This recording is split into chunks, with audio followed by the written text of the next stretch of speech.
Трагические события XX века оставили глубокий след в истории ингушского народа. И так малочисленный по своему составу народ претерпел депортацию, в результате которой погибла половина населения. Страна Советов, в чьи идеалы так свято верил ингушский народ, стала для них тюремным лагерем, в котором покалечены тысячи и тысячи человеческих судеб. 23 февраля 1944 года началась операция под кодовым названием «Чечевица», где каждый ингуш, мал и стар, был объявлен врагом народа и выслан в Казахстан. Операция «Чечевица» по выселению почти полумиллиона чеченцев и ингушей стала самой крупной. Словами не передать все трудности и испытания, выпавшие на долю ингушского народа в период депортации сурового февраля. Народ, который был выслан в Казахстан в тяжелейшие условия выживания, выстоял и вернулся. Но какой ценой? Во время депортации трупы людей, которые умирали в эшелонах смертельной машины, выкидывались в снег. Родным не разрешалось их хоронить. Для ингушей это было тяжким испытанием.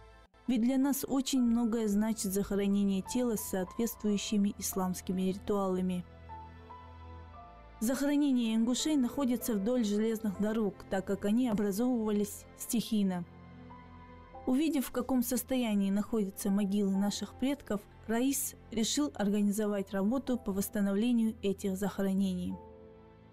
Попал я в Караганду, в Сталинградской области. Так как поступил в институт, там пришлось мне остаться там жить. И прожил я в Караганде, можно сказать, без родителей. А до этого мы жили в Сталинградской области, когда отца посадили, нас в интернат сдали, вот всю семью у нас. Жизнь тяжелая прошла, но тем не менее образование получили 6 человек у нас в семье. И вот я решил создать организацию, выработали устав и создали общественную политическую организацию. Вопрос стоял еще о наших захоронениях. Наши захоронения, в основном ингушские захоронения, вдоль железной дороги были. Это начиная от Кавказа, вот я был в станции Куйбышево, это Саратов, значит, сейчас он Куйбышево называется, Саратов сейчас называется. Вот вдоль железной дороги в основном все захоронения ингушские были. Вот, одиночные там, по 10 человек. И эти все захоронения перехлестнули вот по Караганде, вдоль железной дороги. Потому что создание индустрии Караганды, строительство шахт, железных дорог, строительство обогатительных фабрик использовали труд ингушей. Потому что после военного времени все были на фронтах, раненых было очень много и не хватало людей. И вот это население в основном осели на разъездах, там где выемки, прогоны надо было железнодорожно строить. И все захоронения вдоль железной дороги. И вот эти захоронения, они попали как под снос. Каким образом под снос? Вот шахты, расширялись шахты, обогатительные фабрики, кокс сделать надо было воды, Иртыш-канал строился. И они все были затоплены. В процентном отношении 70% в Караганде, в черте Карагандинской области, все захоронения они затоплены. Так как они затоплены, то местная власть пыталась укрыть и выравнивала их. Ночью подгоняли бульдозер и заравнивали захоронения. Уничтожали вандализм, прям, в открытой форме. Но так как власть НКВД, еще КГБ, они не разрешали ухаживать за захоронениями и запрещали массовое скопление и все. И все эти захоронения, как я скажу, это делал, я сам ходил, находил эти захоронения, а потом возил туда стариков. И вот когда стариков возил, мы уже ритуал выполняли, потому что эти захоронения, они лишены поминальных молитв, родительских посещений, так как многие уехали на Кавказ, на историческую родину, старшее поколение на родину, а те, которые там родились, это на историческую родину получается. Вот мы выполняли ритуалы. Это читали ясен, молитву читали всем усопшим, 44-го года в основном эти захоронения числятся. И внос Корана на территорию захоронений, указывали время. Поселок и компас применяли, чтобы можно было найти эти захоронения. Привязки делали, расстояние, площадь замеряли полностью. И как каждый поселок, вот я нашел где-то 83 захоронения, я узаконил уже полностью ограждение там, вот, по Карагандинской области. И где-то 70 захоронений у меня незаконченный материал стоит. Это те захоронения уничтоженные. Это попались населенные пункты уже полностью уничтожены, их нет уже. Они раньше были до 57-х, до 58-х, 60-х годов, а сейчас их нет. Это пригороды города Караганды. Вот сейчас это все лагеря. Вот был Темиртавский лагерь, был Карабахский лагерь, был Долинский лагерь. Все лагеря, где находились, это Карлак, это система Карлак был, то есть только по Карагандинской области. И все захоронения от населенного пункта на расстоянии километра разрешали захоронение делать. Если ты с этого края живешь, то тебе только с этого края захоронение. А если с того края живешь, значит с того края. Это так была система сделана, чтобы легче было уничтожать потом. А стереть память о захоронениях. Вот делалось так это. Вот только в одной Караганда сортировочной около 10 захоронений. Только в одном районе, там было строительство депо, узловая станция Караганда сортировочная, там 8 захоронений. Есть захоронения с пленными японцами, это уже позже 47-е годы уже. Японцы, есть захоронения с немцами, ингушей, с корейцами, греками совместно. Есть захоронения совместные с христианами. То есть кладбища уже воссоединились, и наши вот ингушские захоронения остались в середине, в центре. Это Михайловское захоронение, вот Михайлов, пригород Караганды. Там раньше и лагерные бараки были. И вот там Михайловское захоронение, он расстояние километр на километр. Это христианское захоронение. Вот мы когда поехали искать, мы не могли найти. Вот Боку Ахмад был, мулла, где-то 80 с чем-то лет было. Он говорил, я помню, у меня говорит, родственник здесь захоронен. И не могли найти. И вот когда пришлось к попу обратиться, там церковушка была маленькая, небольшая, вот мы мусульманское захоронение не можем найти. Он говорит, вот меня завхоз вызвал завхоза и говорит, я ключи, говорит, вам дам. Мы стояли удивленные, как это ключи он даст нам, поп.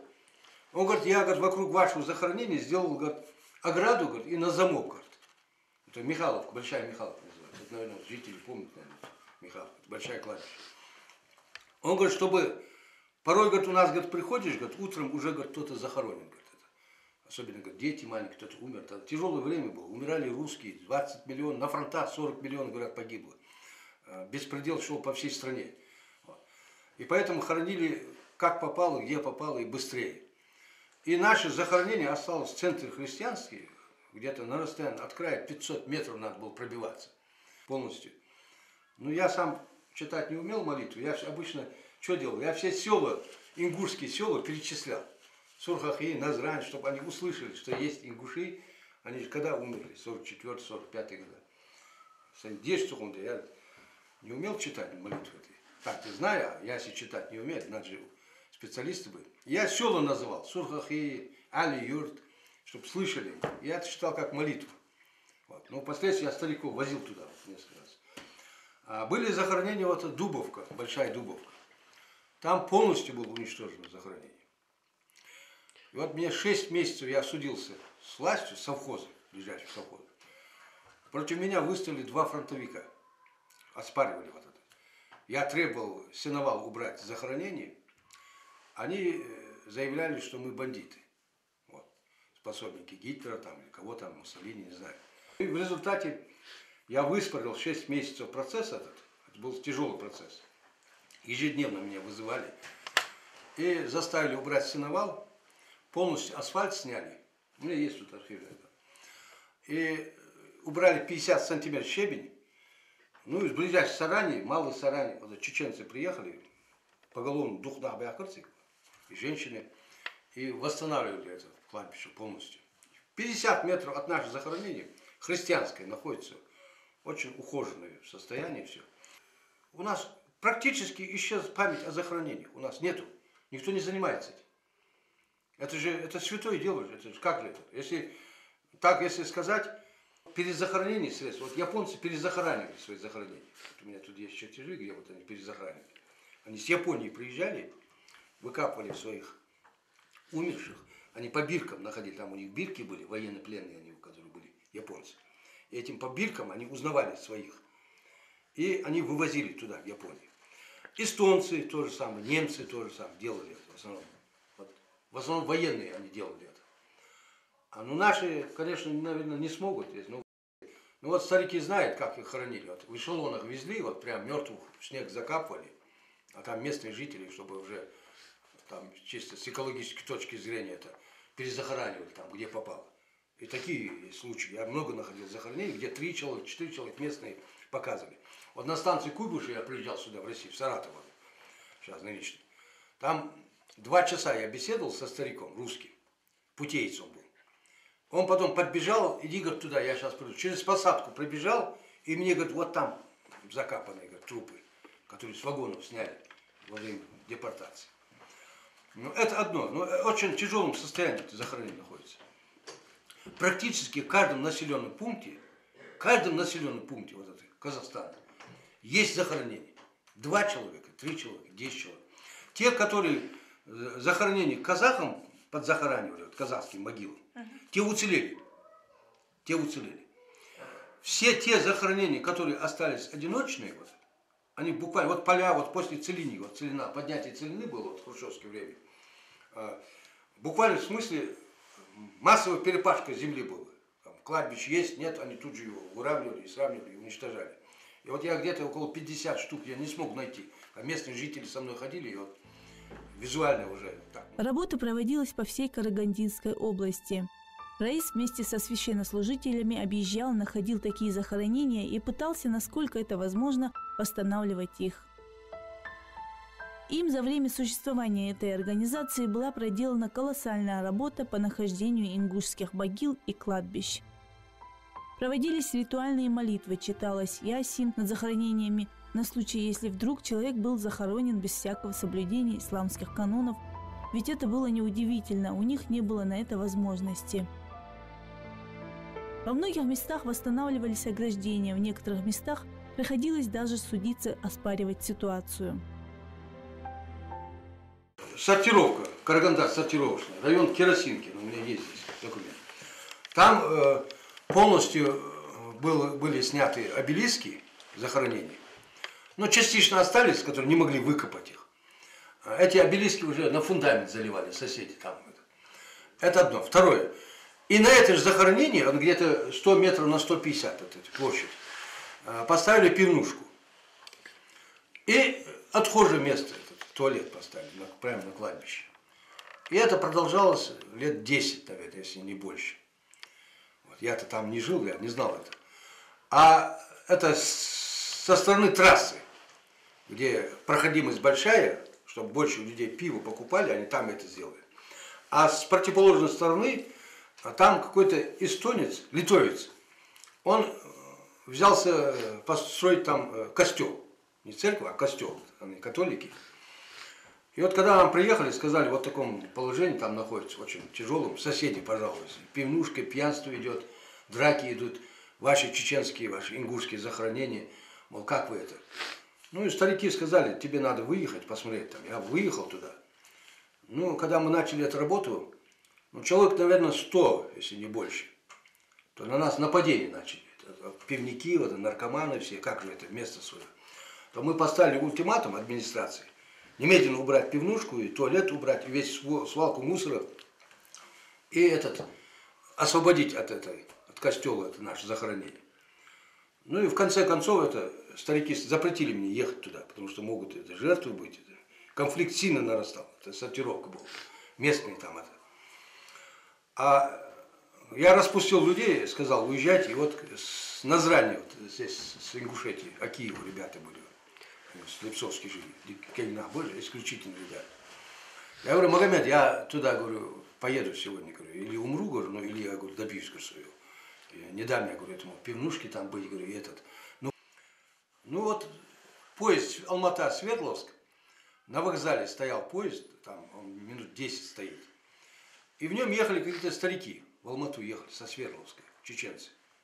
И они услышали, какие-то ингуши, чечены там кладбище свое выспаривают. И было удивление, вот это 3 старика слезли с поезда, чеченцев 3, и пришли на кладбище. Они на нас смотрят, мы на них смотрим. Там уборку делали. А я говорю, а как вы сюда попали? С Гудермеса они были, Гумсир. Я говорю, а как вы сюда попали? Мы, говорит, с поезда, говорит, случайно услышали, говорит, в киоск подошли, там, говорит, купить там лимонад. И услышали, говорит, что здесь вот такое творится, сортировка. Никогда в жизни, говорит, в этом поселке не были, говорит. И минут 10 не прошло, и человек 200 приехал туда, с Караганды. Узнали, что мы там выехали. И закончился... Война, да? Война, да, ингуши приехали. Сразу со всех окрестностей, моментов съехали. И местные сортировка приехали там, Тохчи, ну, закончилось тем, что и пивнушку сами пивники разбирали. И все помогали там жители. Восстановили кладбище, сделали полностью, ограждение сделали, бетонные, армированные, все полностью закрыли. Восстановили памятники, там долго возились, правда. Большая площадь была. И вот такие вот случаи очень много у нас было. Потом случай был вот этот прогон Шетский, Карамурун, я ездил. Там от населенного пункта 8 километров, там мне на станции сказал старик, казах, там есть захоронение, чеченцы, прям вдоль балки захоронены. Ну, там 5-6 километров для меня это не проблема были, я пешком вдоль железной дороги ушел туда, потому что там проезд никак нельзя, на другой машине, в чужих поселках, от Караганды где-то 120 километров. Я вот, когда прошел туда, то я нашел эти захоронения между посадками, тоже у меня есть ответ. И когда я начал замерять расстояние, привязку делать от железной дороги, там 50 метров, то проходящий поезд увидел, что человек ходит по путям, замеряет. И заложили, что минирует там ходит. Вот сижу я в посадке, это чертеж делаю, смотрю, там вооруженные ОМОНовцы со всех сторон окружили меня. Как сюда попал? Я говорю, вот так архив делаю, вот такие вот так делаю. То они были удивлены, говорят, кто их тут закопал? Говорят, как это, между посадками, ни поселков, ничего нету, говорят. 120 километров от Караганды, говорит, 8 километров от села какого-то, говорит, кто их тут закопал, говорит, посадки. Я говорю, закопал, кто, говорит, Сталин Беринг закопал. Там надо спрашивать. Ну, они там мне помогли, еще машину дали, в следующий поселок проехали. Очень тяжело. Тяжело их найти. Восстановить не тяжело. Мало этого, захоронение это... Их же везли не как преступников, фактически везли их как рабочую силу туда. Ведь они все были задействованы, все рабочие, вот шахтерские поселки.